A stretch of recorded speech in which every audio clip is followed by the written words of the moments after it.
नमस्कार सभी को। आज मैं आपके लिए न्यू टॉपिक लेके आया हूँ राजस्थान ज्योग्राफी से संबंधित।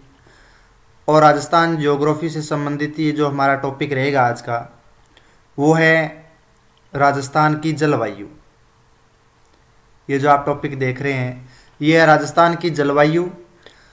और राजस्थान की जलवायु है वो सभी प्रतियोगी परीक्षा में आपके सिलेबस में ये टॉपिक दे रखा है, तो इनको ध्यान में रखते हुए ये महत्वपूर्ण टॉपिक हैं। और इससे बनने वाले जो भी क्वेश्चन हैं, महत्वपूर्ण क्वेश्चन हैं, वो आपके सामने लेके आया हूँ। और ये क्वेश्चन मेरे अनुभव के आधार पर मैं कह रहा हूँ कि 100% ये क्वेश्चन आएंगे। आरपीएससी इन्हीं क्वेश्चनों को आधुनिक रूप में जो पेपर बनाते हैं, जो अब पेपर बनाने का जो शेड्यूल है हर एग्ज़ाम का, उनको ध्यान में रखते हुए मैं जो जलवायु का क्वेश्चन है वो आपके सामने बहुविकल्प क्वेश्चन लेके आया हूँ। इन क्वेश्चनों को हम एक एक करके सोल्व करेंगे और उनका कॉन्सेप्ट भी क्लियर करेंगे। तो आइए हम आज पढ़ते हैं राजस्थान की जलवायु, जो ज्योग्राफी का बहुत महत्वपूर्ण टॉपिक माना जाता है। और आपसे इस वीडियो में लगातार बने रहें। मैं आपको एक क्वेश्चन भी दूंगा आपको, उसका आप मुझे कमेंट में आंसर दोगे। बहुत ही महत्वपूर्ण रहने वाला है वो क्वेश्चन, तो कहीं नहीं जाइएगा। वीडियो आप पूर्णतः देखें, अंत तक देखें, वीडियो को स्किप नहीं करना है। तो आइए हम चलते हैं क्वेश्चन नंबर 1। और हमारा पहला जो क्वेश्चन रहेगा, उससे पहले अभी तक आपने वीडियो को लाइक नहीं किया है तो लाइक कर दीजिए, कमेंट कर दीजिए, और चैनल को अभी तक सब्सक्राइब नहीं किया है तो चैनल को सब्सक्राइब कर दीजिए, और अपने दोस्तों को वीडियो है वो शेयर कर दीजिएगा। तो चलते हैं हम क्वेश्चन नंबर 1। और हमारा पहला क्वेश्चन है, निम्नलिखित में से कौन सा राजस्थान की जलवायु को प्रभावित करने वाला आधारभूत तत्व है। क्वेश्चन कह रहा है कि निम्न में से राजस्थान की जलवायु को प्रभावित करने वाला आधारभूत तत्व कौन सा है। आधारभूत तत्व यानी जो मुख्य तत्व है, प्रमुख तत्व है, वो कौन से हैं। तो हमारे पास में 4 विकल्प हैं, और उनमें से ए में है समुद्र से दूरी, बी में है समुद्र तल से ऊंचाई, सी में है तापमान, और डी में है वनस्पति। तो ये हमारे पास में 4 विकल्प रहेंगे, और इन चारों विकल्पों में से हमें सही विकल्प का चुनाव करना है। तो हम अगर इन चारों के बारे में देखें तो समुद्र से दूरी, समुद्र तल से ऊंचाई, तापमान और वनस्पति के बारे में अगर राजस्थान को प्रभावित करने वाले सबसे मुख्य और आधारभूत जो तत्व आपको पूछा गया है, ये आधारभूत तत्व कौन सा है इन चारों में से, तो अगर इसकी हम बात करें तो सबसे महत्वपूर्ण है तत्व, आधारभूत तत्व रहेगा हमारे पास में तापमान, सी। कैसे रहेगा? क्योंकि राजस्थान, ये आप डायग्राम में आओगे, ये इंडिया का मैप है, और इसमें आप ये देखोगे ये राजस्थान है, जो भारत का क्षेत्रफल की दृष्टि से सबसे बड़ा राज्य है राजस्थान। और राजस्थान से होकर के 23.5 डिग्री रेखा गुजरती है। वैसे तो गुजरात है, राजस्थान है, मध्य प्रदेश है, छत्तीसगढ़ है, झारखंड है, पश्चिम बंगाल है, त्रिपुरा और मिजोरम, इस तरह से 23.5 डिग्री रेखा गुजरती है, जिसका नाम है कर्क रेखा। और कर्क रेखा पर जब सूर्य की स्थिति रहती है 21 जून को 23.5 डिग्री पर, और 21 जून को रहती है तो उत्तरी गोलार्ध में ग्रीष्म ऋतु होती है, और हमारे राजस्थान का जो भाग है वहाँ पर लगभग उसकी लंबवत किरणें गिरती है। जिस तरह से उदाहरण के तौर पर ये सूर्य है, और इस सूर्य की यहाँ कर्क रेखा पर होता है, तो इसकी जो किरणें होती है वो लगभग लंबवत किरणें गिरती है राजस्थान पर। और सूर्य की किरणें जिन क्षेत्रों पर लंबवत गिरती है वहां पर तापमान मुख्य रूप से अधिक होता है। और अधिक तापमान होने की वजह से उसकी ऊष्मा अधिक होगी और टेम्परेचर भी ज़्यादा होगा। इसलिए मुख्य आधारभूत तत्व होता है वो तापमान है। इसलिए राजस्थान की जो जलवायु है वो मुख्य रूप से शुष्क और गर्म जलवायु मानी जाती है, क्योंकि राजस्थान के जो पश्चिमी जो भाग हैं, हम ये पश्चिमी, यहाँ से अरावली पर्वत श्रृंखला निकलती है राजस्थान के उत्तर पूर्व से दक्षिण पश्चिम की ओर दो भागों में जो इस तरह से विभाजित करती है राजस्थान को। तो इसका जो ये पश्चिमी छोर है वो आता है शुष्क और ये आता है अर्ध शुष्क। तो ये दो भाग होते हैं। शुष्क वो होता है जहां पर 25 सेंटीमीटर से भी कम वर्षा हो पाती है, और अर्धशुष्क वो होता है जहां पर 50 से लेकर के 25 सेंटीमीटर के मध्य वर्षा होती है।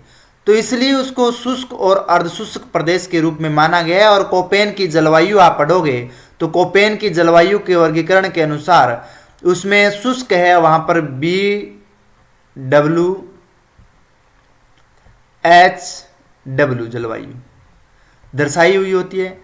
अगर अर्धशुष्क प्रदेश है वहां पर BSHW ये जल दर्शाई गई है। तो शुष्क और अर्धशुष्क प्रदेश है। और अरावली के जो पूर्वी भाग की अगर बात करें, मैदानी भाग है, और ये जो दक्षिणी पूर्वी जो पठारी भाग है इसकी अगर बात करें तो वहां पर अरावली अवरोध के रूप में होने की वजह से सबसे अधिक वर्षा भी होती है, यानी 100 सेंटीमीटर और 100 सेंटीमीटर से अधिक वर्षा हो पाती है। इसलिए वो प्रदेश आर्द्र और उप आर्द्र की श्रेणी में आता है, और कुछ प्रदेश तो अति आर्द्र की श्रेणी में भी आता है। तो इसलिए तापमान है वो सबसे ज्यादा है, वो प्रभावित करने वाला है।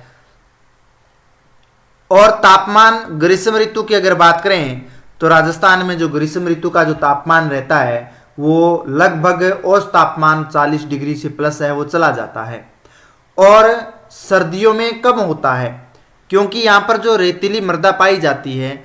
अगर दैनिक तापमान की बात करें, दिन का और रात्रि की तापमान की अगर बात करें तो दिन में तापमान अत्यधिक रहता है, क्योंकि रेतीली मृदा है वो जल्दी गर्म हो जाती है। और जैसे ही रात्रि होती है तो रात के समय वो मृदा, रेतीली जो मृदा है वो जल्दी ठंडी हो जाती है। इसलिए रात्रि का तापमान है दैनिक कम हो जाता है और दिन का तापमान है वो अधिक रहता है। अगर समुद्र से दूरी की अगर बात करें तो राजस्थान से जो तट रेखा है, समुद्र है, वो बहुत काफी दूर है, और काफी दूर स्थिति में होने की वजह से वो एक आधारभूत तत्व नहीं माना जाता है। और समुद्र तल से ऊंचाई की अगर बात करें तो राजस्थान के जो अधिकांश हिस्से हैं उसकी ऊंचाई है वो 370 मीटर, यानी अधिकांश हिस्से मैंने औसत बताया 370 मीटर की ऊंचाई पर है। और जैसे जैसे हम ऊंचाई की ओर जाते हैं तो तापमान आपको बताया है कि घटता जाता है। 165 मीटर की ऊंचाई पर जाते हैं तो 1 डिग्री सेल्सियस तापमान कम होता जाता है। तो यानी ऊंचाई 370 मीटर है वो अत्यधिक है, और जैसे जैसे उच्च क्षेत्रों की ओर जाते हैं तो उसकी ऊंचाई और बढ़ती जाती है। जैसे अरावली पर्वतमाला का गुरु शिखर है 1722 मीटर, तो उस पर जाएंगे तो वैसे वैसे जैसे जैसे ऊंचाई की ओर जाते हैं वैसे वैसे तापमान है वो कम होता जाता है। और उसका तापमान 165 मीटर की ऊंचाई पर जाते हैं तो 1 डिग्री सेल्सियस तापमान कम हो जाता है। वनस्पति आवरण की बात करें तो वनस्पति राजस्थान में वो है कि वर्षा कम होती है और तापमान अधिक रहने की वजह से वनस्पति है वो कम पाई जाती है, और खासकर पश्चिमी रेगिस्तानी क्षेत्रों में कम वनस्पति होती है। और जो वनस्पतियां होती है वो भी कांटेदार होती है, जिसकी छालें बड़ी होती है, और उन वनस्पतियों की जो जड़ें होती हैं वो अत्यधिक गहराई में होती है। तो यानी वर्षा भी इनको प्रभावित करती है। तो इसका आधारभूत तत्व की अगर बात करें तो इसका 1 नंबर होगा वो है सी है तापमान। अगर अक्षांशीय और देशांतर की बात करें राजस्थान की तापमान के रूप में आधारभूत जो तत्व माना है, और 23.5 डिग्री पर सूर्य आता है 21 जून को। अगर राजस्थान का दक्षिणी बिंदु ज्ञात करें तो 23 डिग्री 3 मिनट से लेकर के उत्तरी छोर पर आए तो 33 डिग्री 12 मिनट, यानी आपको मैं बता देता हूं, ये जो छोर है, दक्षिणी जो छोर है, यहां पर 23 डिग्री 3 मिनट से लेकर के, और राजस्थान का जो उत्तरी छोर है वहां पर हम जाएं तो 30 डिग्री 12 मिनट उत्तरी अक्षांश के रूप में रहते हैं। और इस बीच में स्थिति होने की वजह से राजस्थान में तापमान है वो अत्यधिक रहता है, और ये प्रदेश है वो उष्ण कटिबंध प्रदेश के अंतर्गत आता है, और गर्म जलवायु यहां पर पाई जाती है। ठीक है, तो इसका होगा तापमान। अब हम नेक्स्ट क्वेश्चन की ओर चलते हैं, और हमारा अगला क्वेश्चन रहेगा वो है ये 2 नंबर। 2 नंबर क्वेश्चन में पूछा गया है, अति आर्द्र जलवायु प्रदेश के अंतर्गत कौन से जिले आते हैं।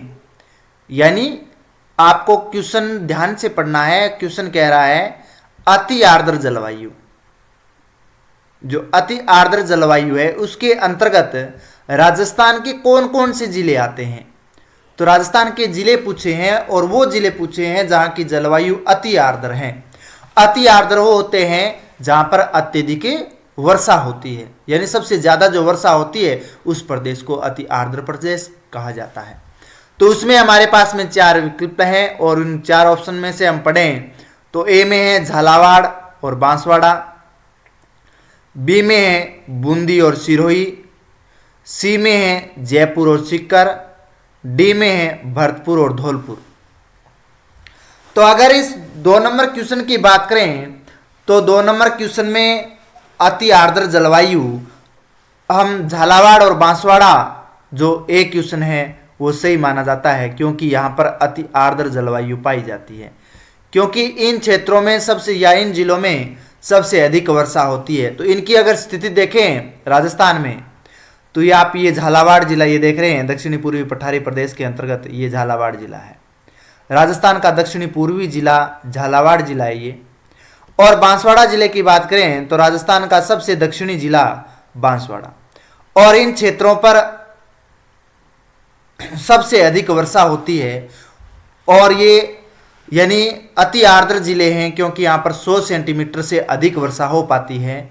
और यहाँ पर जो वर्षा होती है वो अरब सागरीय मानसून से सबसे अधिक वर्षा हो पाती है। और इसके साथ साथ में अत्यधिक वर्षा होने की वजह से यहाँ पर मानसूनी वनस्पति पाई जाती है, और सवाना प्रकार की घासें भी पाई जाती हैं। सवाना घास जिसे हाथी घास, जिसकी ऊंचाई होती है वो सर्वाधिक होती है। और झालावाड़ बांसवाड़ा की अगर बात करें तो आपको अभी बताया है डायग्राम में कि राजस्थान के दक्षिणी और दक्षिणी पूर्वी हिस्से में ये आप देख रहे हैं दोनों जिले हैं, और यहाँ पर सर्वाधिक वर्षा की प्राप्ति होती है। इसके साथ साथ में अगर बात करें तो अति आर्द्र के अंतर्गत है वो बांसवाड़ा के साथ में डूंगरपुर आता है, कोटा भी आता है, बारा भी आता है, और सिरोही का कुछ जो दक्षिणी हिस्सा है वो भी अति आर्द्र जलवायु के अंतर्गत आता है। तो नोट कर लीजिए, अति आर्द्र जलवायु के अंतर्गत आने वाले जिले झालावाड़, कोटा, बारा, बांसवाड़ा, डूंगरपुर और दक्षिणी सिरोही ये आते हैं। और बूंदी और सिरोही की बात करें, यानी इसमें अति आर्द्र में दक्षिणी सिरोही है। बूंदी सिरोही की बात करें तो बूंदी और सिरोही है वो आर्द्र भाग के अंतर्गत आता है, तो ये आर्द्र जलवायु के अंतर्गत आते हैं। और इसके साथ साथ में जयपुर और सीकर की बात करें तो ये उप आर्द्र और अर्ध शुष्क जलवायु के अंतर्गत आते हैं। दोनों जयपुर और सीकर है वो उप आर्द्र या फिर अर्ध शुष्क जलवायु के अंतर्गत आती है, और यहाँ पर जो वर्षा होती है इन जिलों में वो होती है 40 से 60 सेंटीमीटर के मध्य वर्षा हो पाती है। 4 नंबर जो विकल्प था हमारे पास में भरतपुर और धौलपुर। अगर भरतपुर धौलपुर की बात करें तो वो राजस्थान के पूर्वी मैदानी भाग का हिस्सा है, और वहां पर आर्द्र जलवायु के अंतर्गत आते हैं, और यहाँ पर जो वर्षा होती है वो होती है 60 से 80 सेंटीमीटर। तो हमारे पास में जो इसका अति आर्द्र प्रदेश पूछा गया है तो अति आर्द्र में आएगा झालावाड़ और बांसवाड़ा जिले। तो दोनों है वो सही है, ए विकल्प हमारे लिए सही रहेगा दूसरे क्वेश्चन का। अब हम नेक्स्ट क्वेश्चन की ओर चलते हैं। नेक्स्ट क्वेश्चन है हमारा ये, और इस क्वेश्चन में पूछा गया है राजस्थान में सबसे अधिक गर्मी किस महीने में होती है। यानी राजस्थान में सबसे अधिक जो गर्मी है, उष्णता है या तापमान की अगर बात करें, तापमान है वो किस महीने में होता है। तो चारों में अगर हम सही पढ़ें तो ए में है अप्रैल के महीने में, बी में है जून के महीने में, सी में है मई के महीने में और डी है जुलाई के महीने में। तो अगर इसकी बात करें, क्वेश्चन की बात करें, तो आप इस क्वेश्चन का आंसर मुझे कमेंट के माध्यम से दोगे। ये सभी को मैंने 1 नंबर क्वेश्चन में बताया गया है किस महीने में होता है, तो इसका आंसर आप मुझे कमेंट के माध्यम से जरूर दोगे। ए बी सी डी लिख कर दे सकते हो, महीनों के नाम लिख करके दे सकते हो। तो हम सबसे पहले डायग्राम की ओर चलते हैं और मैं इसके पूर्णतः समझा देता हूं। ये भारत का मैप है और इस मैप में आप ये राजस्थान भी देख रहे हैं, ये राजस्थान है और ये जो रेखा है वो है कर्क रेखा। ये जो रेखा दे रखी है भारत के लगभग बीचों बीच से होकर के गुजरने वाली रेखा, और किन किन राज्यों से होकर के गुजरती है, तो इसमें हमारे पास में गुजरात है, राजस्थान है, मध्य प्रदेश है, छत्तीसगढ़ है, झारखंड है, पश्चिम बंगाल है, त्रिपुरा है और मिजोरम है। तो इन राज्यों से होकर के एक कर्क रेखा गुजरती है और एक कर्क रेखा है वो 23.5 डिग्री उत्तरी अक्षांश की मानी जाती है। 23 डिग्री 30 मिनट, ये लो 23 डिग्री 30 मिनट नॉर्थ है, यानी उत्तरी अक्षांश की ओर खींची गई ये रेखा है और भारत के मध्य से होकर के गुजरती है। और यहां पर सूर्य की स्थिति कब होती है, किस महीने में होती है, और जहां पर सूर्य की स्थिति होती है कर्क रेखा पर, जिस महीने के अंतर्गत होती है, वहां पर सबसे अधिक गर्मी होती है। तो इसका आंसर आप मुझे कमेंट के माध्यम से दोगे और मैं उम्मीद करता हूं कि आप अगर मेरा वीडियो को पीछे जो मैंने अपलोड किए हैं राजस्थान का अपवाह तंत्र है उसके संपूर्ण 5 वीडियो अपलोड कर रखे हैं, तो राजस्थान की नदियों के बारे में आप जाकर के अच्छी तरह से देख सकते हो। और जलवायु में आप इसका कमेंट दोगे। अभी तक लाइक नहीं किए वीडियो को तो लाइक कर दीजिए जल्दी से। तो हम नेक्स्ट क्वेश्चन की ओर चलते हैं। इस क्वेश्चन का आंसर आप दोगे।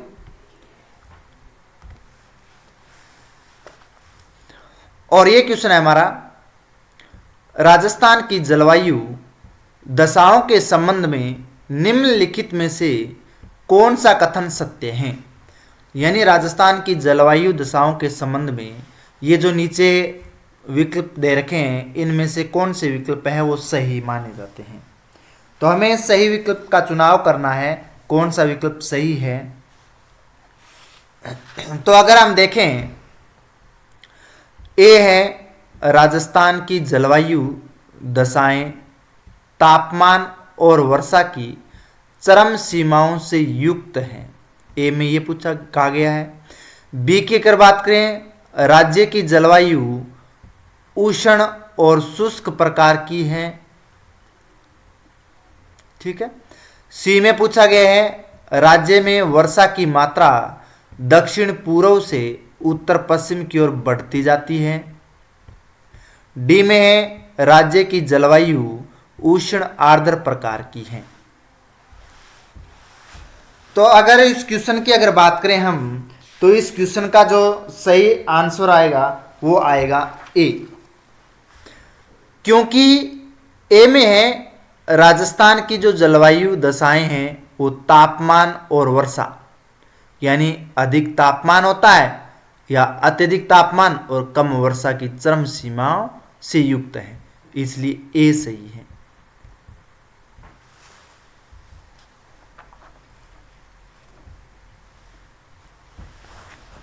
क्यों है ऐसे ही? तो राजस्थान में तापमान और वर्षा है उसकी चरम सीमा से युक्त क्यों है?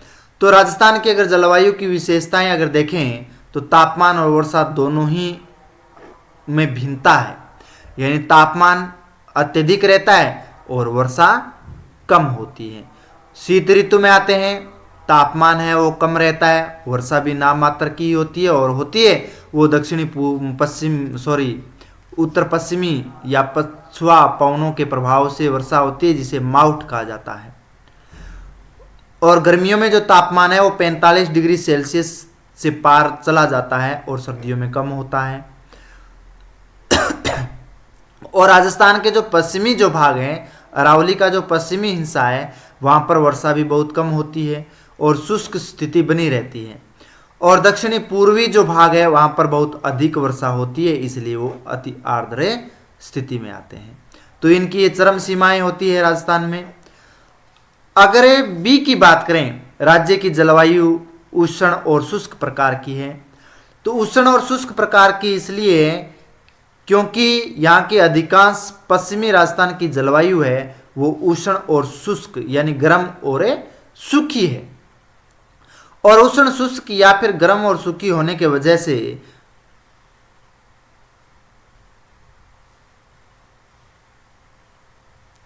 पूर्वी और दक्षिणी क्षेत्र में आर्द्र और अति आर्द्र प्रकार की तो वो भिन्नताएं भी हैं, क्योंकि पश्चिमी क्षेत्र है वो शुष्क और अर्ध शुष्क आता है और पूर्वी जो भाग है आर्द्र और अति आर्द्र के रूप में आता है। सी की बात करें, राज्य में वर्षा की मात्रा दक्षिण पूर्व से उत्तर पश्चिम की ओर बढ़ती जाती है। तो यह भी गलत है, क्योंकि राज्य में वर्षा की मात्रा है वो दक्षिण पूर्व से उत्तर पश्चिम की ओर है, वो बढ़ती जाती है।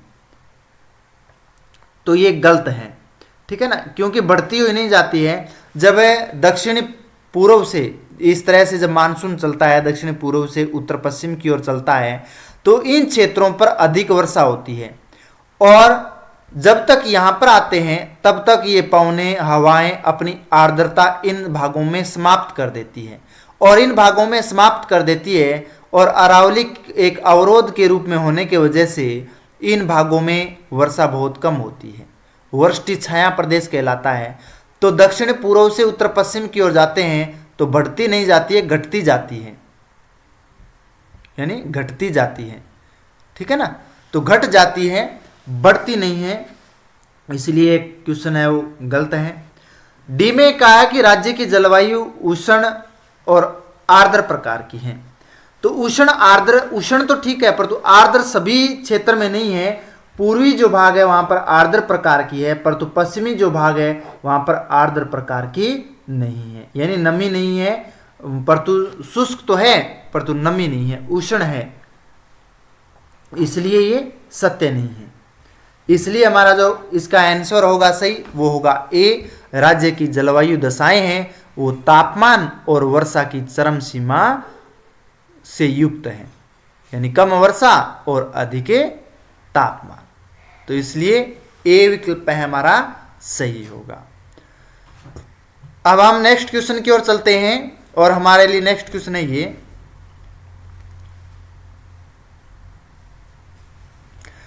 राजस्थान में शीतकाल में होने वाली वर्षा किन कारणों से होती है।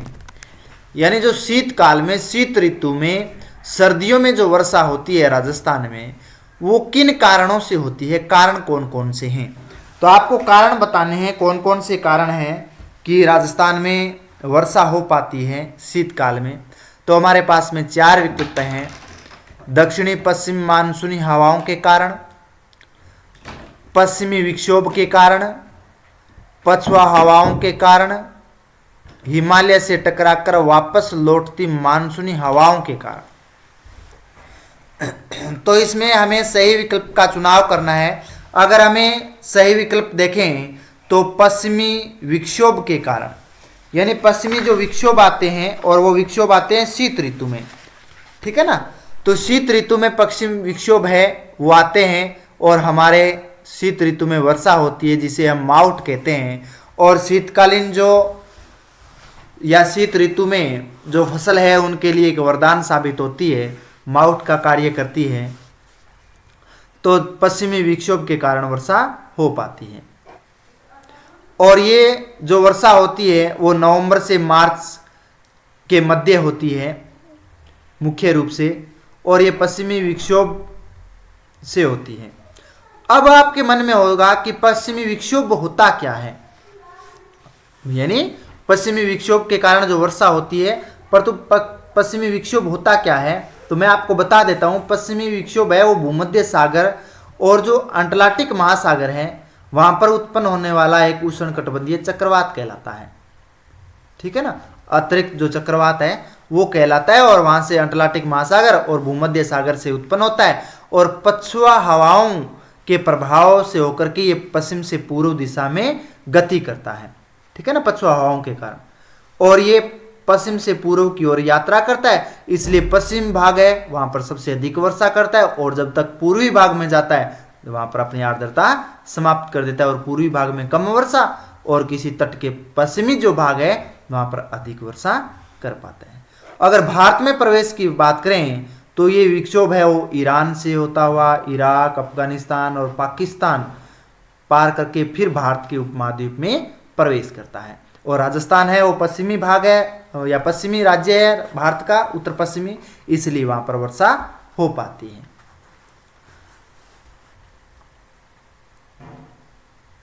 तो इनको माउट के नाम से भी जाना जाता है, शीतकालीन वर्षा, जिसे हम स्थानीय भाषा में माउट कहा जाता है, और ये रबी की फसलों के लिए मुख्य रूप से अगर बात करें तो गेहूं की फसल के लिए बहुत ही लाभदायक होती है, और इन्हें सुनहरी बूंदें जब वर्षा होती है शीत ऋतु में तो इनको सुनहरी वर्षा के नाम से भी जाना जाता है, ठीक है ना। तो यानी बहुत महत्वपूर्ण है ये क्वेश्चन। तो माउट क्यों कहते हैं या पश्चिमी विक्षोभ है वो कहां से उत्पन्न होते हैं?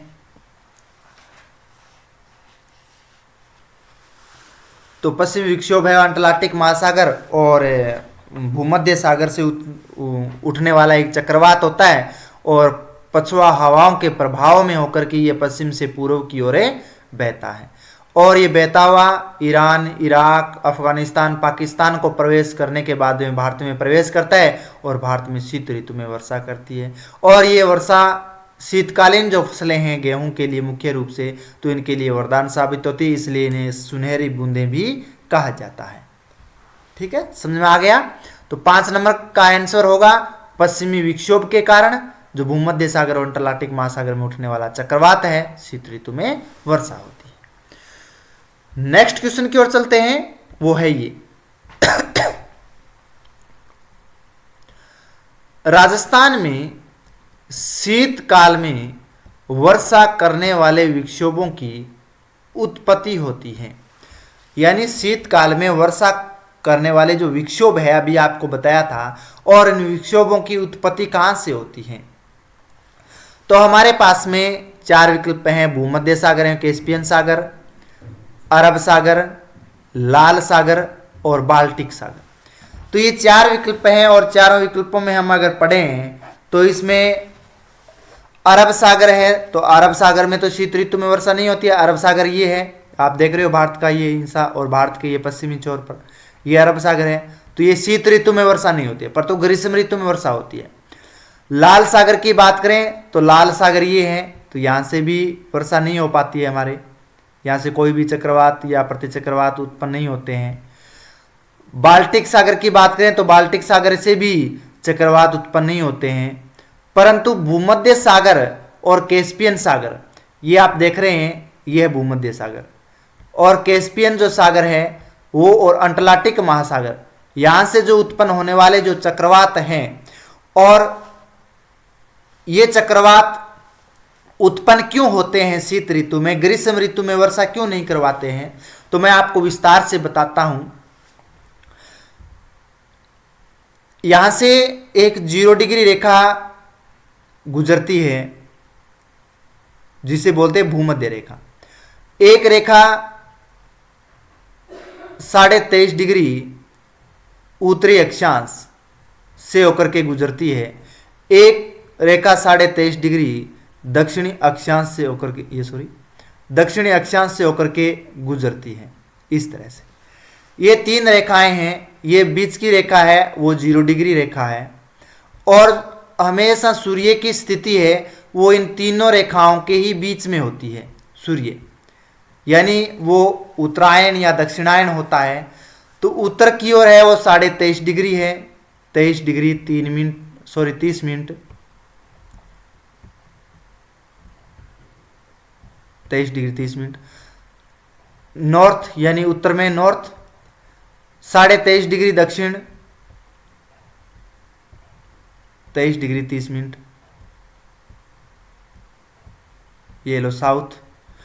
अब इनके बीच में जब सूर्य की स्थिति रहती है, सूर्य उत्तरायण और दक्षिणायन को होता है, और भूमध्य रेखा पर मैं उदाहरण के तौर पर बताता हूं कि अब यहां पर मार्च की स्थिति है और मार्च पर सूर्य भूमध्य रेखा पर लंबवत है, और भूमध्य रेखा पर होने के वजह से, मार्च के महीने में होने के वजह से दोनों गोलार्धों में, चाहे उत्तरी गोलार्ध हो चाहे दक्षिणी गोलार्ध हो, दोनों में सेम ऋतु रहती है और वो है वसंत ऋतु।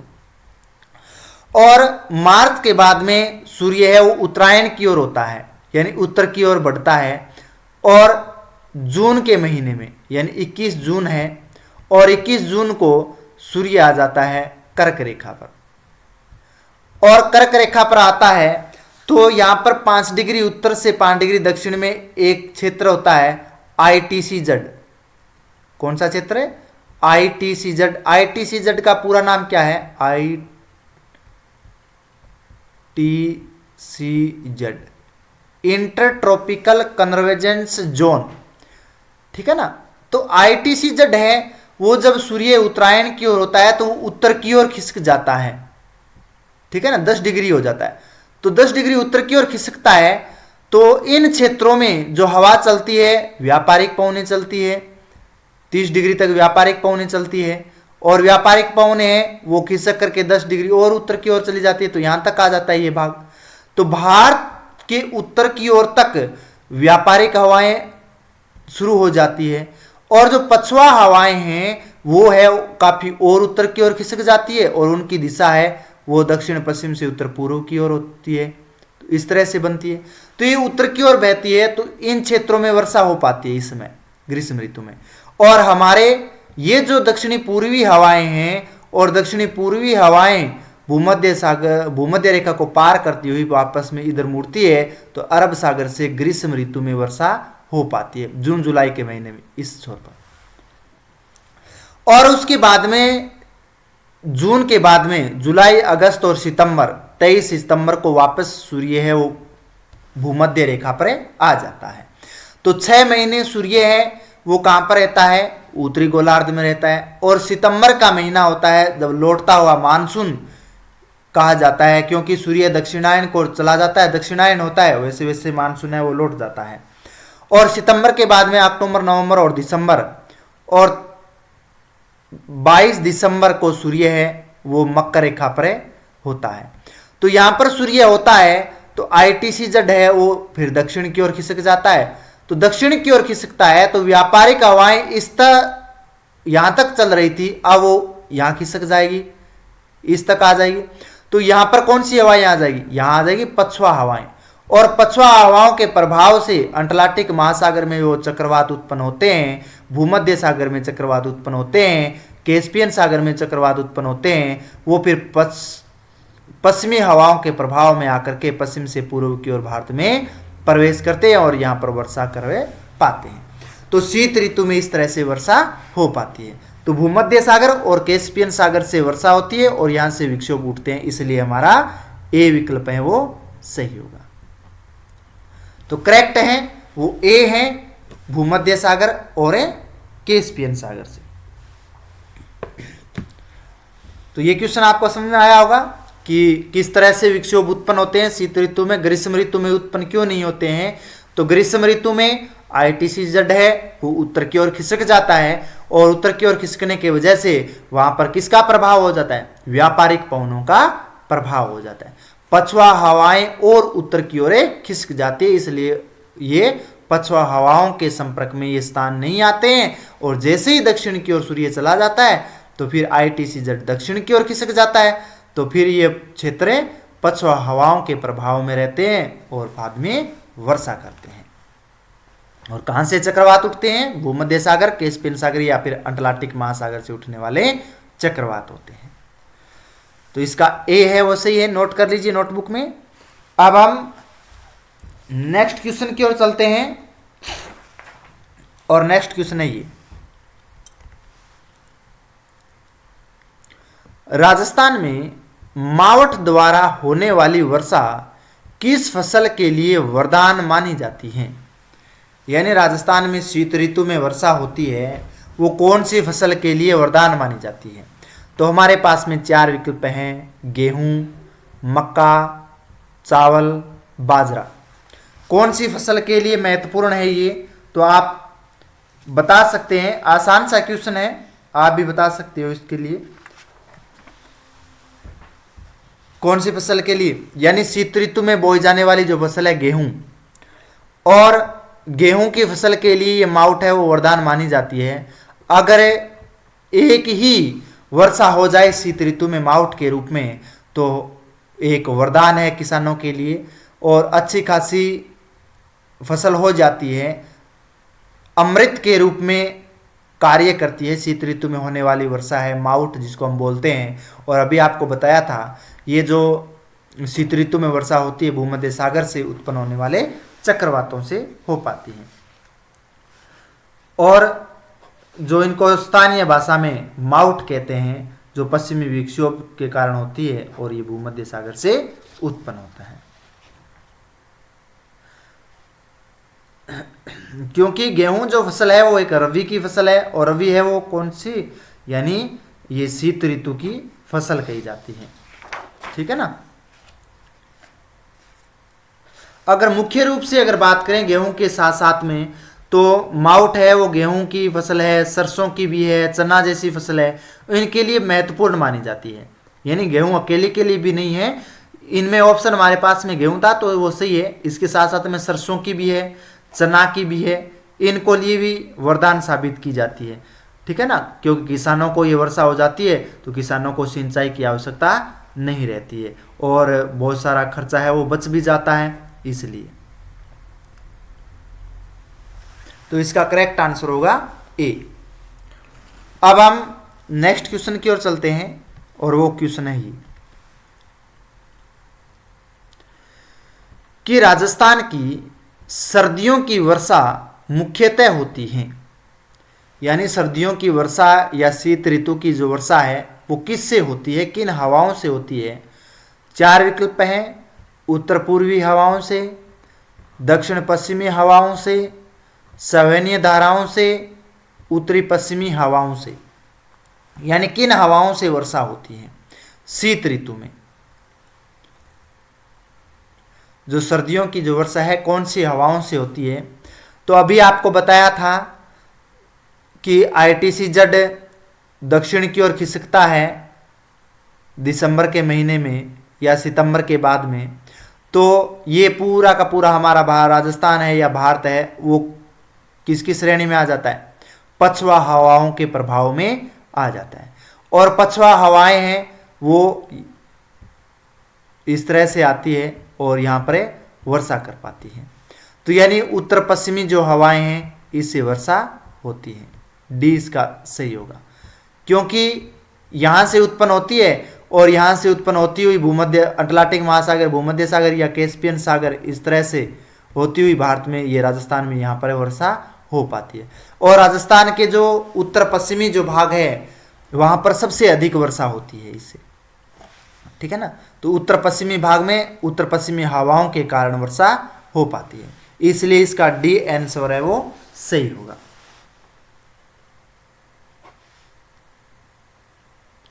तो भूमध्य सागर से उत्पन्न होने वाले चक्रवातों से होती है, जिसे शीतोष्ण कटिबंधीय चक्रवात कहा जाता है, जो पछुआ जेट धाराओं के कारण यहाँ पर पूर्व की ओर बढ़ता है, पश्चिम से पूर्व की ओर। और ये ठंडी हवाएं होती है और इनमें नमी की मात्रा भी अत्यधिक होती है, और नमी की मात्रा अत्यधिक होने की वजह से ये वर्षा भी करती है, और कभी कभी तो ओलावृष्टि भी हो जाती है। ठीक है ना, यानी ओले भी गिरते हैं। अगर उत्तरी पूर्वी हवाओं की बात करें तो ये लौटते हुए मानसून के रूप में जाना जाता है, और इसमें तमिलनाडु में ये वर्षा करती है। यानी भारत का जो तमिलनाडु राज्य है यहाँ पर, और ये जो कोरोमंडल तट बोलते हैं, यहाँ पर वर्षा कर पाती है उत्तर पूर्वी हवाएं, इस तरह से लौटते हुए मानसून के रूप में सितंबर के महीने में अत्यधिक वर्षा, और यहाँ पर बाढ़ जैसी हालत हो जाती है। दक्षिणी पश्चिमी हवाओं की बात करें तो हमारे भारत में ग्रीष्म ऋतु मानसून से वर्षा होती है। दक्षिणी पश्चिमी मानसूनी हवाएं इस तरह से आती है, अरब सागर से होती हुई भारत में प्रवेश करती है, और ये केरल है, कर्नाटक है, महाराष्ट्र है, गुजरात तट से टकराती है, और यहाँ पर तटीय भाग में अत्यधिक वर्षा हो पाती है। ठीक है ना, और राजस्थान से अरावली पर्वतमाला इस तरह से है, तो अरावली इसके समानांतर है, इसलिए कोई अवरोध न होने की वजह से सीधी आगे की ओर निकल जाती है। और जब यहाँ पर हिमालय पर्वत श्रृंखला है, वहां से टकरा करके वापस जब मुड़ती है तब हमारे यहाँ पर वर्षा हो पाती है। तो दक्षिणी पश्चिमी हवाओं से भी वर्षा होती है, ठीक है ना। तो इसलिए हमारे लिए जो करेक्ट आंसर होगा वो होगा डी, उत्तर पश्चिमी हवाओं से शीत ऋतु में वर्षा होती है। नेक्स्ट क्वेश्चन की ओर चलते हैं। नेक्स्ट क्वेश्चन है ये, 1000 मिलीबार की समदाब रेखा जुलाई माह में कहां से गुजरती है, या कौन कौन से जिलों से होकर के गुजरती है।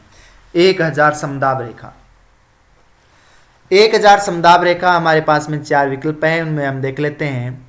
सिरोही, उदयपुर, प्रतापगढ़, झालावाड़ से, सिरोही, चित्तौड़गढ़, कोटा और बारां से, जालौर, पाली, अजमेर और करौली से, उदयपुर, चित्तौड़गढ़, कोटा एवं बारां से। 1000 समदाब रेखा की अगर बात करें तो राजस्थान के कौन कौन से जिलों से होकर के गुजरती है, तो इसमें हम डायग्राम देखें तो ये है 997, 998, 999 और 1000 समदाब रेखा ये है। और ये समदाब रेखा यहाँ देख सकते हैं, ये सिरोही में प्रवेश करती है, तो सिरोही आ गया, उदयपुर, प्रतापगढ़ और प्रतापगढ़ के बाद में झालावाड़, ये देखो। तो ये ए आंसर है, वो हमारे लिए सही होगा। ए लिख देता हूं मैं, ए आंसर। तो आप डायग्राम में भी देख सकते हैं 1000 समदाब रेखा है, सिरोही, उदयपुर, प्रतापगढ़ और झालावाड़ से गुजरती है। सभी नोट कर लीजिए, मैं आपको सभी नोट करवा देता हूं। 997 जो समदाब रेखा है वो जैसलमेर है, बीकानेर है, गंगानगर है और न्यू जिला आता है फलोदी, तो वहां से भी ये रेखा गुजरती है। तो नोट कर लीजिए 997 समदाब रेखा जैसलमेर, फलोदी, बीकानेर, गंगानगर से होकर के गुजरती है। और 998 समदाब रेखा है वो बाड़मेर, बालोतरा, जोधपुर, नागौर, कुचामन, चूरू,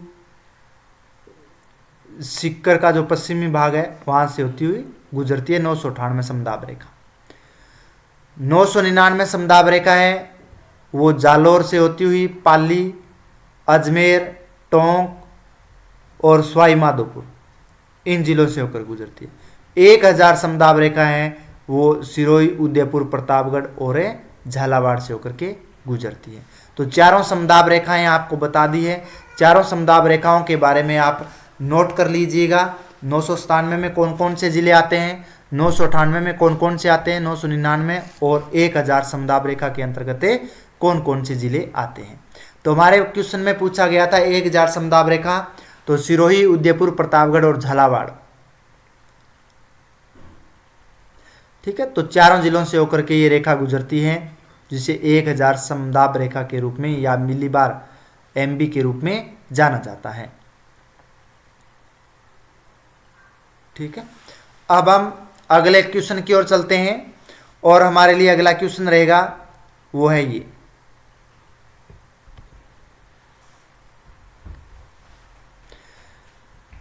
क्वेश्चन है राजस्थान में मानसून वर्षा किस दिशा में बढ़ती है, यानी राजस्थान में मानसूनी वर्षा है वो किस दिशा में बढ़ती है।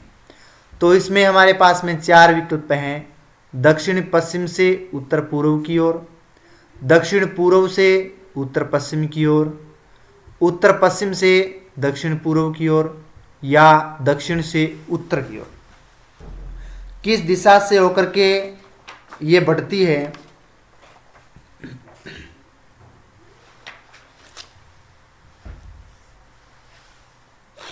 तो आप इसका आंसर है वो बता सकते हैं किस ओर से बढ़ती है।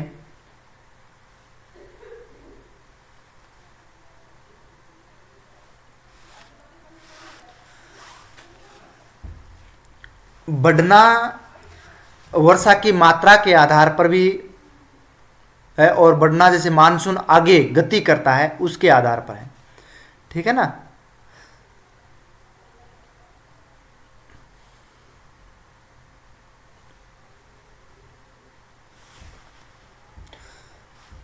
तो किस दिशा में बढ़ती है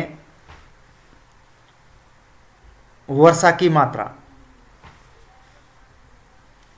या मानसून किस तरह से बढ़ता है राजस्थान में। और ये क्वेश्चन पूछ रखा है कि राजस्थान में मानसून जो वर्षा है किस दिशा में बढ़ती है, जो मानसूनी वर्षा यानी वर्षा की मात्रा, ठीक है ना। ये भारत है और भारत में यहाँ पर राजस्थान है, और राजस्थान में जो वर्षा की मात्रा है वो किस दिशा में बढ़ती है। तो अगर बात करें अरब सागर और बंगाल की खाड़ी से उठने वाला जो चक्रवात होते हैं ग्रीष्म ऋतु में जो वर्षा होती है, और ये वर्षा इस तरह से होती है दक्षिण पूर्व से लेकर के उत्तर पश्चिम की ओर जो मानसून बढ़ता है। तो अगर वर्षा की मात्रा की अगर बात करें तो वर्षा सबसे अधिक है वो दक्षिणी पूर्वी भाग में होती है, जो झालावाड़ जिला है, बारां जिला है, वहाँ पर अत्यधिक। और जैसे जैसे ये पश्चिम की ओर आती है तो कम होती जाती है, और जैसलमेर है, बीकानेर है, गंगानगर है, यहाँ पर कम होती जाती है, ठीक है ना। तो दक्षिण पूर्व से उत्तर पश्चिम की ओर है वो दिशा में बढ़ती है वर्षा, तो इसलिए बी है इसका करेक्ट आंसर होगा। तो वर्षा है वो दक्षिण पूर्व से उत्तर पश्चिम की ओर बढ़ती जाती है मानसून। और वर्षा की अगर मात्रा की बात करें तो मात्रा है वो किस तरह से बढ़ती है, वो उत्तर पश्चिम से दक्षिण पूर्व की ओर बढ़ती है, क्योंकि दक्षिण पूर्वी भाग में अधिक वर्षा और उत्तर पश्चिम भाग में कम वर्षा हो पाती है।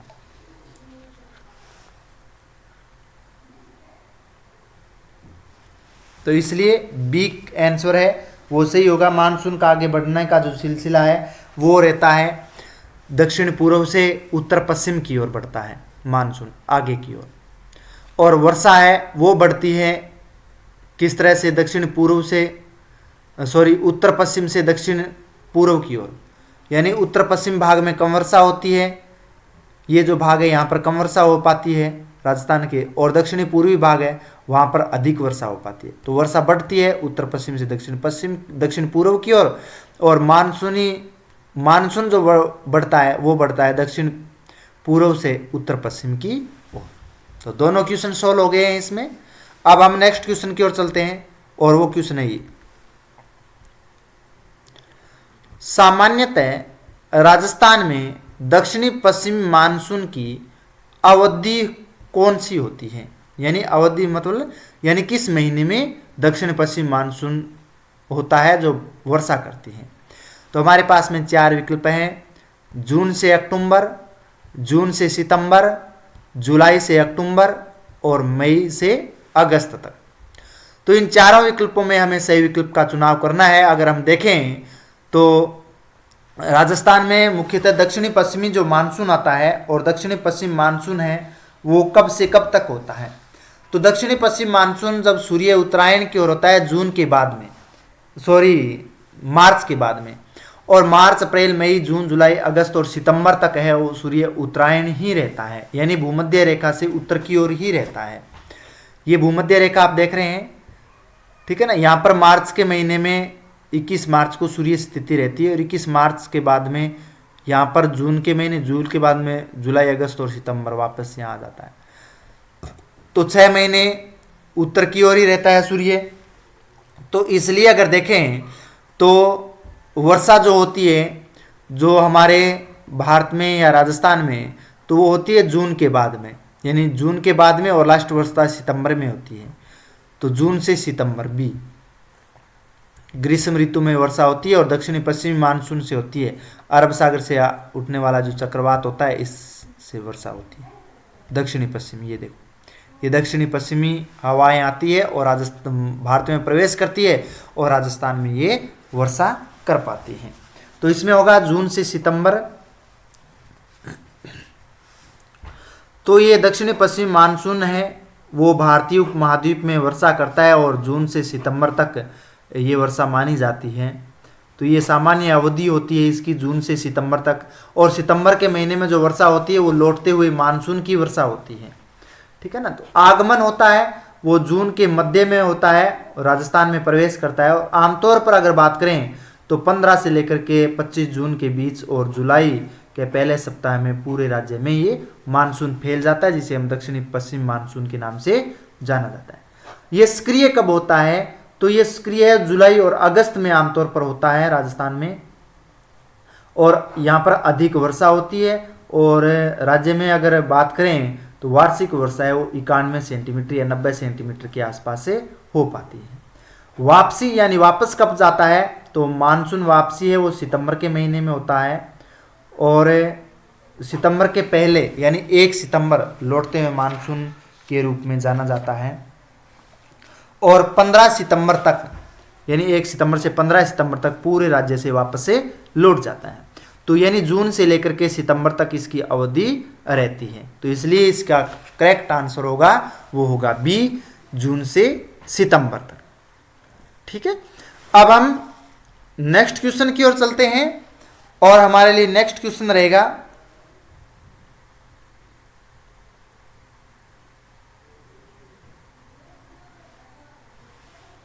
वो है ये,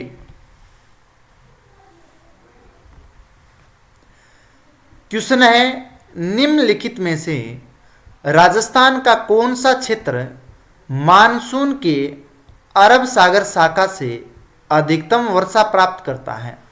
यानी अरब सागरीय जो शाखा है उससे सबसे अधिक वर्षा प्राप्त करता है। राजस्थान का कौन सा क्षेत्र है वो अधिकतम वर्षा प्राप्त करता है अरब सागर से।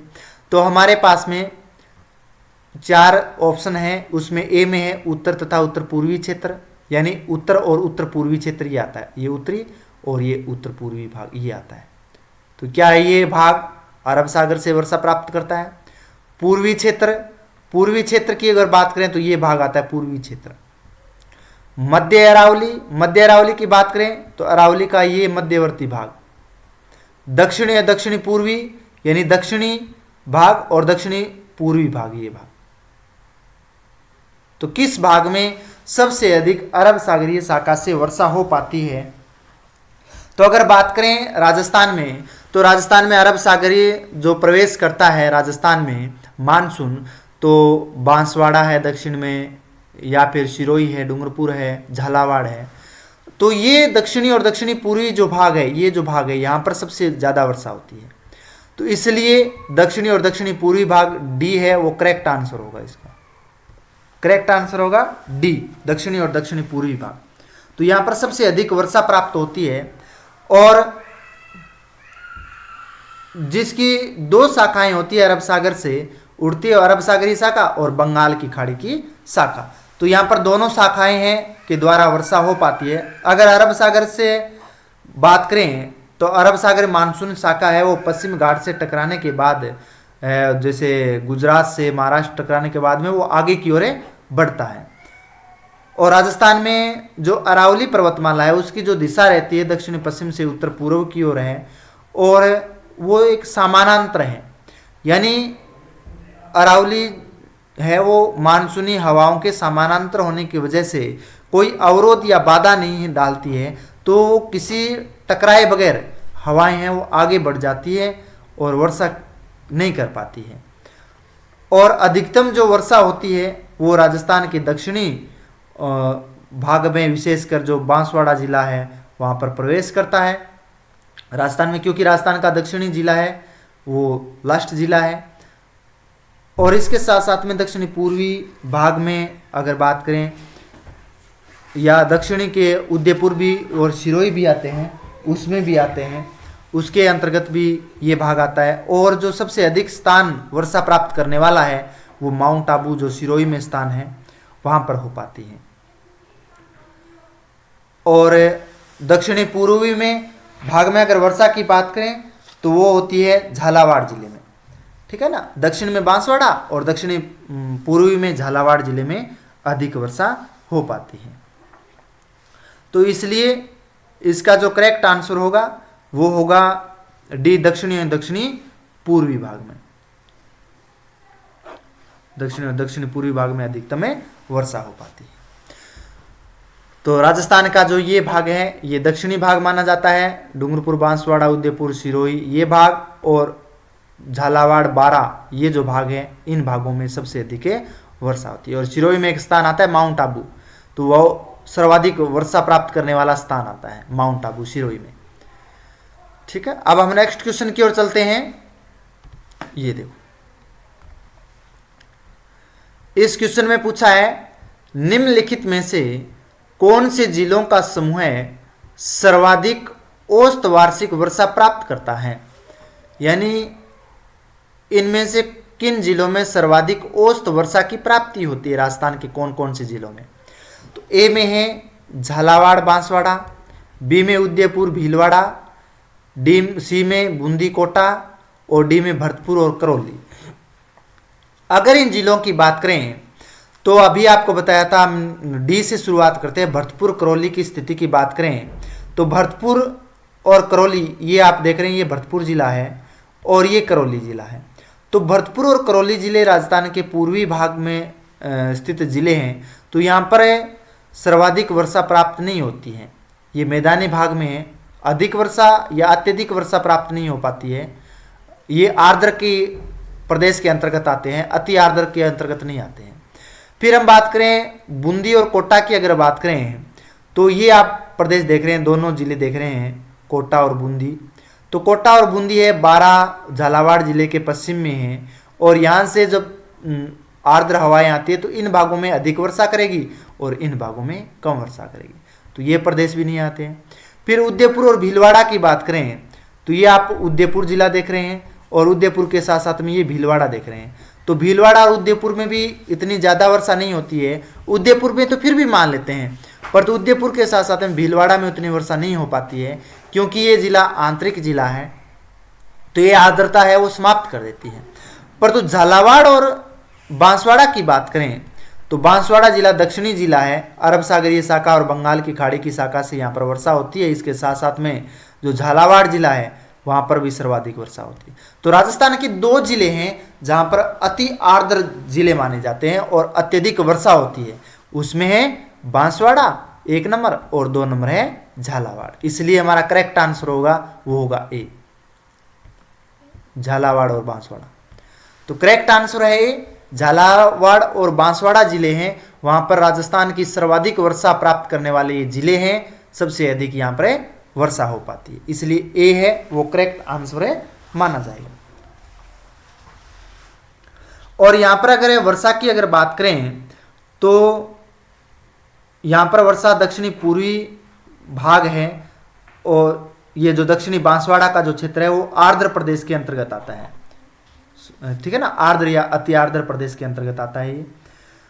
और यहां पर औसत वर्षा अगर बात करें तो 90 सेंटीमीटर से अधिक वर्षा प्राप्त होती है, और यहां पर सर्वाधिक दिनों तक वर्षा होती है, यानी सबसे अधिक दिनों तक वर्षा की बात करें तो 40 दिन तक यहां पर वर्षा प्राप्त होती है झालावाड़ और बांसवाड़ा जिले में, या फिर दक्षिणी और दक्षिणी पूर्वी क्षेत्र में राजस्थान के।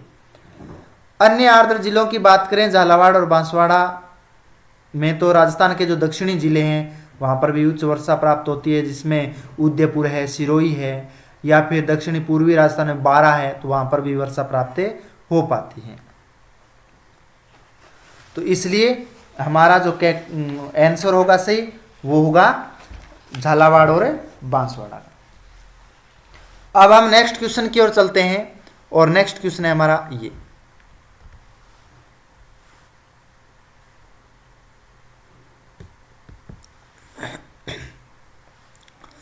और इस क्वेश्चन में पूछा गया है राजस्थान का वह जिला जिसमें औसत वर्षा सबसे अधिक होती है, यानी राजस्थान का वह कौन सा जिला है जहां पर औसत वर्षा, यानी शीत ऋतु में और ग्रीष्म ऋतु में दोनों के अगर निकालें तो औसत वर्षा कितनी होती है, यानी शीत ऋतु की मिला लें और ग्रीष्म ऋतु की दोनों की मिला लें तो औसत वर्षा कितनी होती है, कौन से जिले में होती है सबसे ज़्यादा। तो हमारे पास में 4 विकल्प हैं, भरतपुर, बांसवाड़ा, झालावाड़ और डी में है सिरोही। तो इनमें से किस जिले में सबसे अधिक वर्षा होती है, औसत वर्षा?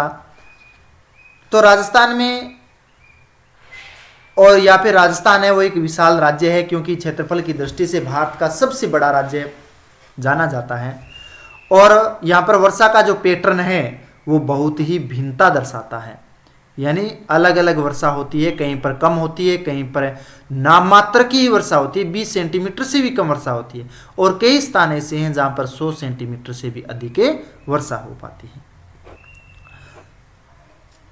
सर्वाधिक औसत वर्षा की अगर बात करें तो राजस्थान में जो झालावाड़ जिला है वहाँ पर सबसे अधिक वर्षा प्राप्त होती है और औसत वर्षा है वहाँ पर 90 सेंटीमीटर या फिर कहें तो 35 इंच के लगभग है वो वर्षा हो पाती है। और अभी बताया था झालावाड़ में सबसे अधिक वर्षा है वो दिनों तक होती है, जिसमें 40 दिन तक झालावाड़ और बांसवाड़ा में होती है। तो इसलिए हमारे पास में सबसे मुख्य जो जिला है वो झालावाड़ ही आएगा। भौगोलिक स्थिति की बात करें, झालावाड़ आप मैप में देख रहे हैं दक्षिणी पूर्वी राजस्थान में स्थित है।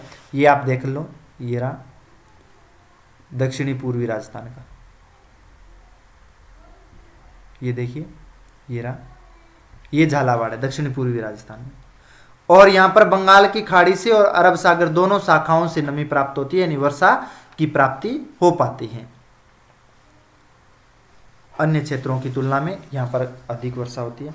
अगर बांसवाड़ा की बात करें तो बांसवाड़ा है वो एक आर्द्र जिला तो जरूर है, परंतु उतनी ज्यादा वर्षा नहीं होती। यहाँ पर 80 सेंटीमीटर के आसपास ही वर्षा होती है, तो झालावाड़ से कम होती है। सिरोही की बात करें तो वहां पर सबसे अधिक वर्षा है वो माउंट आबू में होती है, माउंट आबू स्थान है वहां पर होती है, परंतु जिले में पूरा जो जिला है उसमें संपूर्ण रूप में वर्षा उतनी प्राप्त नहीं होती है जितनी झालावाड़ में होती है। इसलिए हमारा करेक्ट आंसर होगा वो होगा सी। करेक्ट आंसर है झालावाड़, यानी राजस्थान का वह जिला जिसमें औसत वर्षा सबसे अधिक होती है वो होती है झालावाड़ में। सबसे ज्यादा दोनों शाखाओं से होती है, अरब सागर से भी और बंगाल की खाड़ी से भी। कितने दिनों तक होती है तो 40 दिनों तक यहां पर वर्षा हो पाती है। ठीक है, तो इसका करेक्ट आंसर झालावाड़ सी आएगा।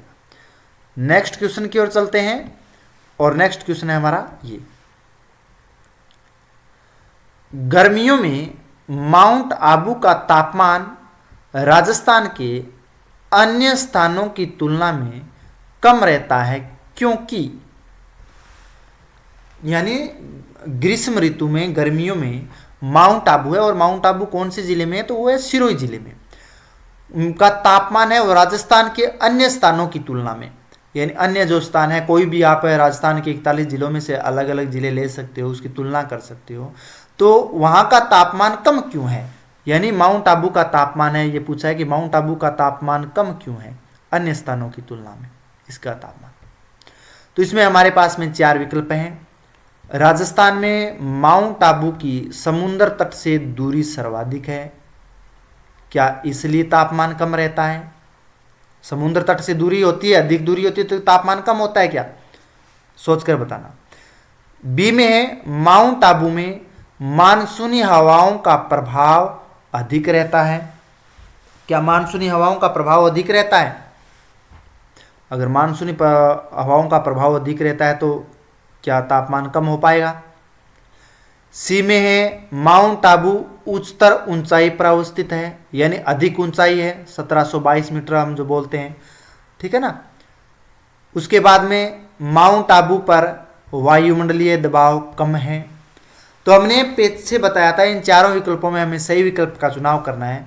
तो माउंट आबू है और माउंट आबू जो पर्वत है इसकी अगर ऊंचाई की बात करें तो इसकी ऊंचाई है 1722 मीटर। यहां कितनी है 1722 मीटर, और 1722 मीटर है और हम 165 मीटर की ऊंचाई पर हम अगर जाएं तो वहां पर कितने डिग्री टेम्परेचर कम हो जाता है, 1 डिग्री सेल्सियस तापमान कम हो जाता है 165 मीटर की ऊंचाई पर।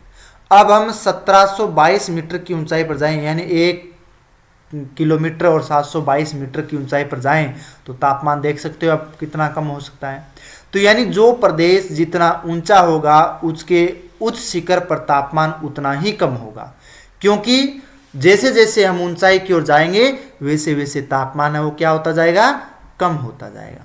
तो माउंट आबू है वो उच्चतर या अधिक ऊंचाई पर अवस्थित होने की वजह से तापमान अन्य स्थानों की तुलना में कम रहता है, इसलिए सी है इसका करेक्ट आंसर होगा। क्योंकि मानसूनी हवाएं तो प्रभाव है वो झालावाड़ में भी होता है पर तो वो ऊंचाई पर स्थित नहीं है, इसलिए नहीं होगा। समुद्र तट से दूरी अगर बात करें तो सिरोही है या बांसवाड़ा है या उदयपुर है, वो तो एक ही स्थान पर स्थित है। तो जितनी उनकी दूरी है उतनी तो माउंट आबू की भी है, पर तो ये भी नहीं हो सकता है। माउंट आबू पर वायुमंडलीय दबाव कम है, नहीं ये भी नहीं है, क्योंकि अधिक ऊंचाई पर स्थित है तो दबाव है वायुमंडलीय अधिक होगा, क्योंकि उसके बीच का गैप है वो कम रहेगा तो दबाव अधिक रहेगा। तो यानी उच्चतर ऊंचाई पर अवस्थित है, अन्य जो क्षेत्र है इतनी ऊंचाई पर स्थित नहीं है, और माउंट आबू 1722 मीटर की ऊंचाई पर स्थित होने की वजह से यहाँ पर तापमान कम रहता है अन्य स्थानों की तुलना में।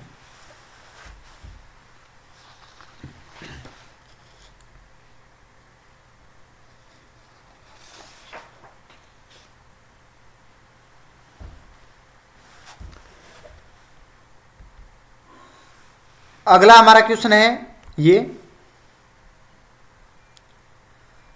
राजस्थान में निम्नलिखित में से किस जिले में वार्षिक वर्षा अधिकतम विषमता पाई जाती है?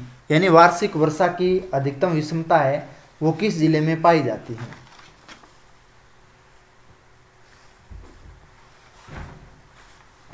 तो कौन सा जिला है जहां पर उसकी विषमता है या वार्षिक वर्षा की विषमता है वो सर्वाधिक पाई जाती है? उस जिले का आपको नाम बताना है। तो अगर हम देखें तो हमारे पास में 4 विकल्प हैं, बाड़मेर, जयपुर, जैसलमेर और बांसवाड़ा। तो हमारे पास में चारों विकल्प हैं, और वार्षिक वर्षा में अधिकतम विषमता कौन से जिले में पाई जाती है? तो विषमता आपको बतानी है किस जिले में सबसे अधिक है। तो बाड़मेर की बात करें तो बाड़मेर ये जिला है, और यहाँ पर वर्षा हो पाती है, ग्रीष्म ऋतु में भी वर्षा होती है। जयपुर की बात करें तो जयपुर में भी अरावली के पूर्वी भाग में स्थित है, इसलिए बंगाल की खाड़ी से भी और कुछ अरब सागर से भी वर्षा प्राप्त करता है। जैसलमेर की बात करें तो यहाँ पर विषमता पाई जाती है, यानी बहुत कम वर्षा होती है, 25 सेंटीमीटर से कम। अगर यहाँ पर 20 सेंटीमीटर से भी कम बताएं तो भी चलेगा। यानी सम तहसील जैसलमेर सबसे सूखा प्रदेश माना जाता है, तो यहाँ पर सबसे अधिक विषमता होती है, यानी कम वर्षा पाई जाती है। वार्षिक वर्षा है वो बहुत कम है यहाँ पर जैसलमेर जिले में, तो सबसे ज़्यादा विषमता है वो जैसलमेर में, इसलिए सी है वो करेक्ट आंसर होगा। यानी वार्षिक वर्षा की विषमता, वार्षिक यानी शीत ऋतु और ग्रीष्म ऋतु। तो शीत ऋतु में तो पश्चिमी हवाओं के प्रभाव से माउट होती है, वो तो होती है, वो भी कम होती है, पर तो ग्रीष्म ऋतु में जो वर्षा है वो भी कम होती है, क्योंकि अरावली पर्वतमाला एक अवरोध के रूप में है, और जो बंगाल की खाड़ी से मानसून आता है उससे वर्षा नहीं कराने देती है, और अरब सागर है वो एक अवरोध के रूप में नहीं है कोई भी यहाँ पर, तो सीधी आगे हवाएं हैं वो निकल जाती है। तो सर्वाधिक विषमता है वो कहाँ पाई जाती है? जैसलमेर जिले में पाई जाती है, इसलिए इसका जो करेक्ट आंसर होगा वो होगा जैसलमेर। करेक्ट आंसर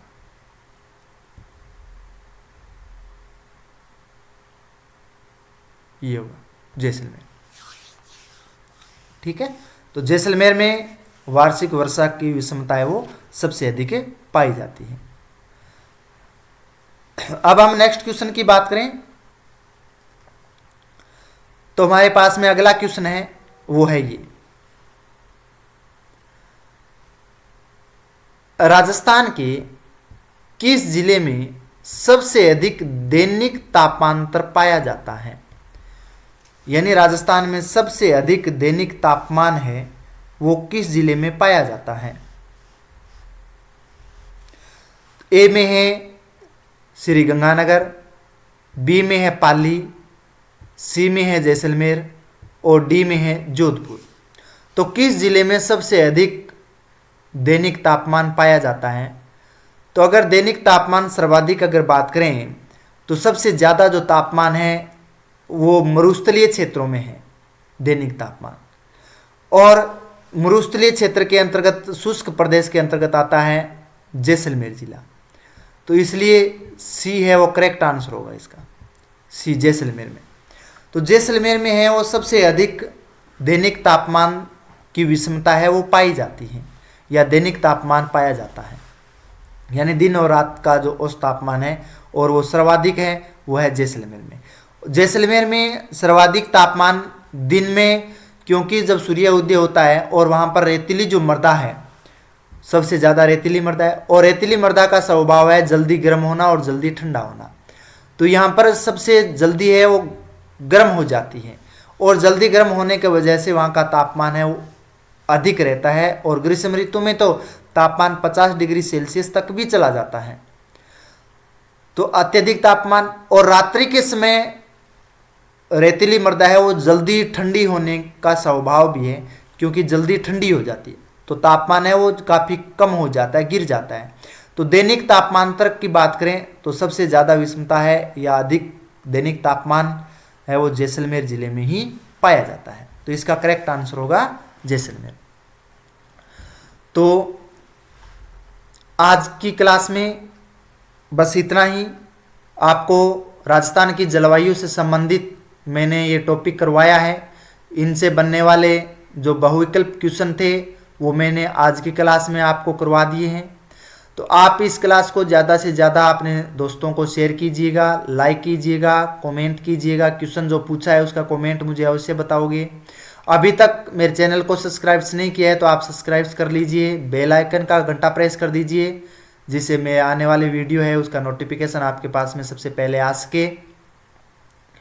और आपका प्यार स्नेह इसी तरह से बना रहे, ज़्यादा से ज़्यादा आप शेयर कीजिएगा। और राजस्थान की जलवायु से और जो क्वेश्चन बनेंगे मैं उससे संबंधित आपके सामने अगले नेक्स्ट वीडियो में लेके रखे आऊँगा। उससे पहले जो मैंने आपके राजस्थान से भौतिक प्रदेश हैं उसके बारे में भी आपको करवाया है, तो वो भी आप मेरे वीडियो देख सकते हैं।